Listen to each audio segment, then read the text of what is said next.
Breaking news అక్రమాస్తుల కేసులో arrest అయిన నీటిపారుదల శాఖ ఎగ్జిక్యూటివ్ ఇంజనీర్ నూనె శ్రీధర్ కేసులో సంచలన విషయాలు వెలుగులోకి వస్తున్నాయి. గతంలో శ్రీధర్ బదిలీని ఈఎన్సీ అనిల్ కుమార్ అడ్డుకున్నట్లు గుర్తించింది ఏసీబీ. ఈ విషయంపై మంత్రి ఉత్తమ్ కుమార్ నీటిపారుదల శాఖ ముఖ్య కార్యదర్శి రాహుల్ బొజ్జాకు వివరణ ఇచ్చినట్లు తెలుస్తోంది.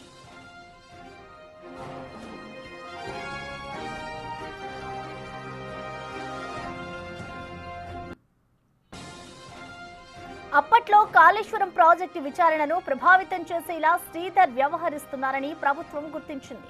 దీంతో ఆయన్ని 2024 జూన్ 27న బదిలీ చేసి ఈఎన్సీ కార్యాలయంలో రిపోర్ట్ చేయాలని ఆదేశాలు జారీ చేసింది.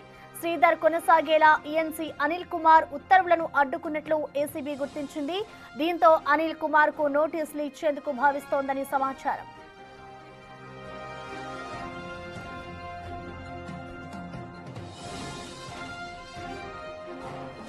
రాహుల్ బొజ్జాను కలిసిన అనిల్ కుమార్ ఈ విషయంపై వివరణ ఇచ్చినట్లు సమాచారం.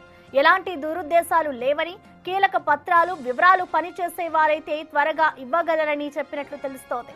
అప్పుడు విధుల్లో పనిచేయడానికి ఎవరూ లేకపోవడంతో శ్రీధర్ ను కొనసాగించారని వివరించారు. ఎల్లంపల్లి నుంచి మిడ్ మానేరు ప్రాజెక్టుకు నీటిని తరలించడానికి ఉన్న పంపుల నిర్వహణ శ్రీధర్ చేతిలో ఉందని, అందుకే పోస్టులో ఉంటారని తెలిపారు. ఇక బదిలీ నాటి నుంచి ఇప్పటి వరకు ఎలాంటి పనులు జరగలేదన్నారు.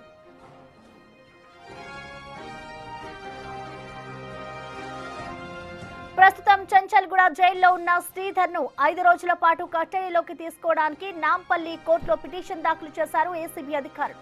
100 కోట్ల మేర ఆస్తులు ఉన్నాయని, బ్యాంకు లాకర్లు తెరిపించి బినామీ అంశాల్లో ఆయన్ను ప్రశ్నించేందుకు పిటిషన్ దాఖలు చేశారని తెలిపారు అధికారులు.